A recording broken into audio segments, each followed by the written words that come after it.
So I welcome you all for this first introduction session in this fluid mechanics and machinery subject. So this one is very fundamental subject in mechanical engineering stream. In fluid mechanics and machinery, just we are going to study what are the fluid properties, what are the first thing, what is meant by fluid, then what are the fluid properties are available. So based on the fluid properties, what kind of applications you can arrive from the fluids, right? The first thing in fluid mechanics and machinery, just we are going to see what is meant by fluid. So first thing we have to know the definition for the fluid. So in simple thing, fluid is an element which cannot resist even a very small amount of shear stress. So if you apply a very small amount of shear stress on the fluid, in any kind of fluid, so it will deform. So you cannot resist even very small amount of shear stress. Okay. So in fluid, so this is called fluid. So what are the things we are calling as fluid or denoting as fluid? So in simple terms, both liquids and solids are known as fluids. Liquids and gases are known as fluids. So liquids are known as incompressible fluids. Liquids are known as incompressible fluids. So liquids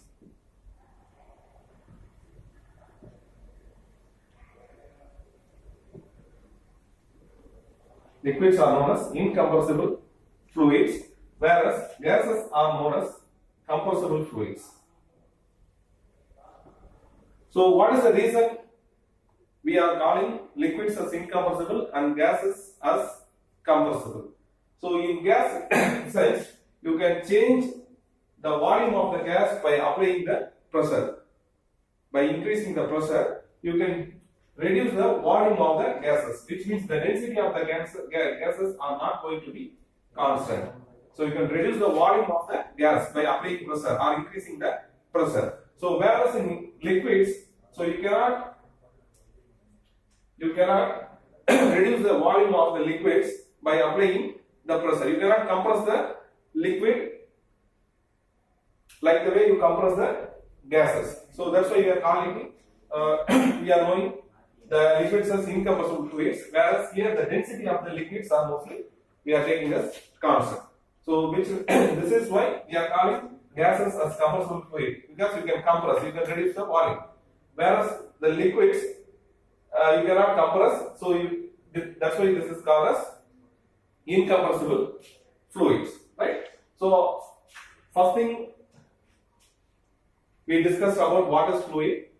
Next, what are the elements we are calling as fluids? First one is liquid, incompressible, so the density is constant.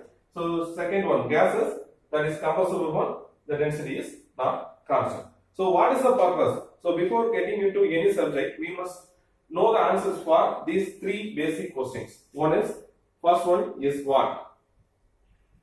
Second one is why? And third one is how. Third one is how. So what we are going to study and why we need to study or why we are studying that particular subject or topic, and then last one is how we are studying. Right now. So first one, what? So what is we are going to study is nothing but the fluid mechanics.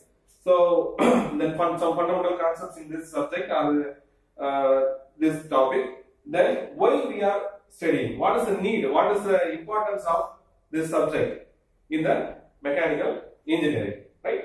So before getting into that, so we must know what are all the functions that can be or the applications that can be given by the fluids. So the fluids can be used as fuels like petrol, diesel, kerosene, LPG, CNG, right? So these fluids can be used as fuels. Then the same fluids, the fluids can also be used as coolants in heavy machinery operations and power plant. Then lubricants.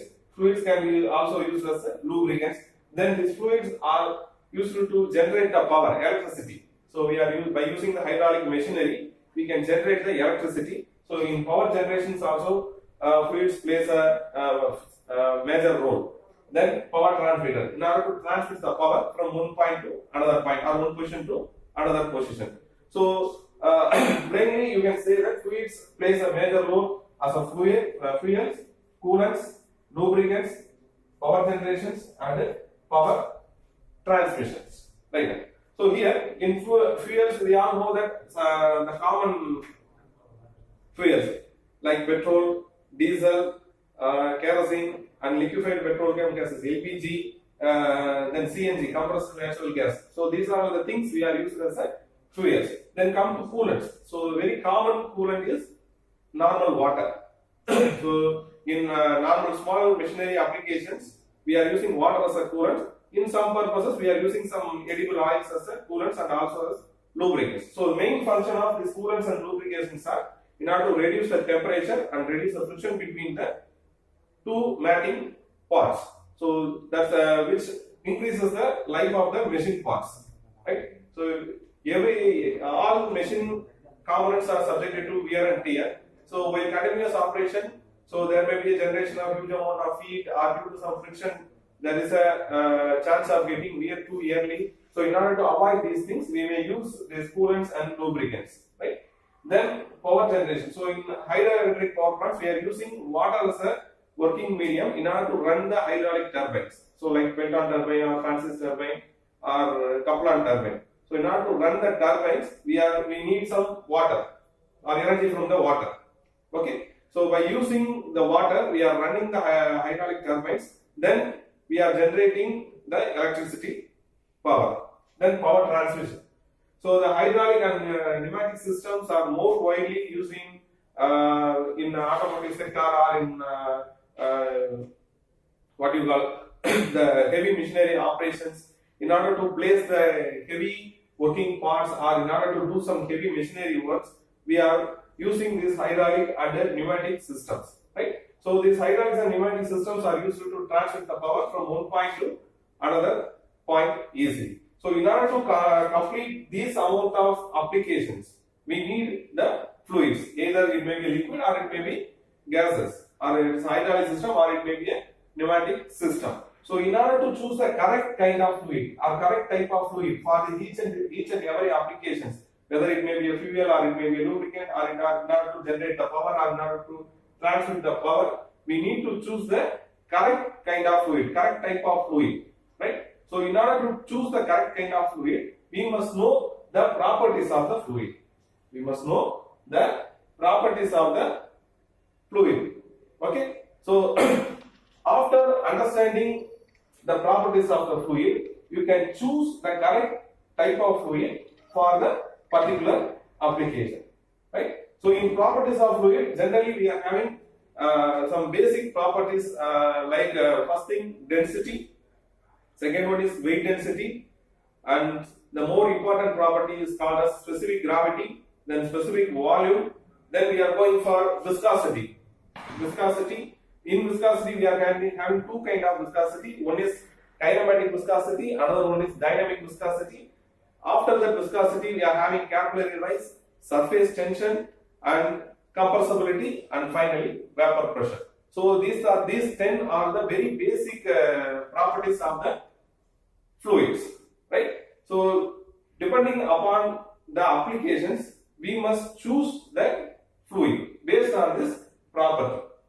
Okay. So for example, if you are using a lubricant, if you are choosing a lubricant for a particular machining operation, so in that particular machining operation, we know that what is the maximum operating conditions or maximum attainable temperature or maximum velocity or maximum operating conditions of the machine. So depending upon the condition, we must choose the fluid by referring its viscosity, by referring its density and all other property. We must choose the correct fluid for this particular applications. After applying that, we must periodically examine the physical condition of the fluid. So then only you can easily you can easily understand what is the application. Sorry, what is the working condition or under the how it is behaving under the working conditions. We might know, right? So here after here this five under this five application we are using the fluid. So beyond this also we are using the fluid, right? So fluids are essential one. So even you are not a mechanical engineering student, suppose if you are studying some medical terms or biomedical terms or medical related topics, fluids are playing a vital role. So why I am telling this is, in human body, breathing and blood circulations are most important and most complicated processes, right? So how we are breathing? So we are breathing the air, inhaling and outhaling the air. So air is also a type of fluid which comes under the gases is a combustible fluid. So in order to understand clearly our breathing system, we must know the behavior of the air. Then second one is the blood circulation system. So in human body, heart is the main part, so which is acting as a pump, which sucks the blood from all our parts of the body and enriching the blood with some oxygen, and then it is again pumping it to the parts of the body. Okay, so the heart is functioning as a pump.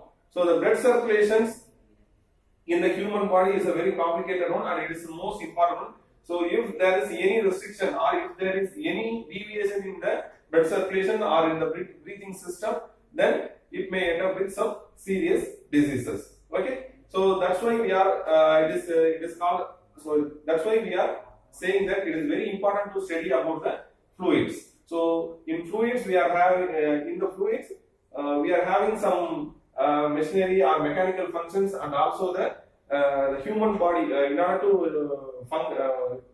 the human body not functioning the human body without any deviation. So we must study about the properties of the fluids and its functioning of the fluid terms. Okay, so that's all about today's session. So in next class we may see about the properties of the fluid. Thank you.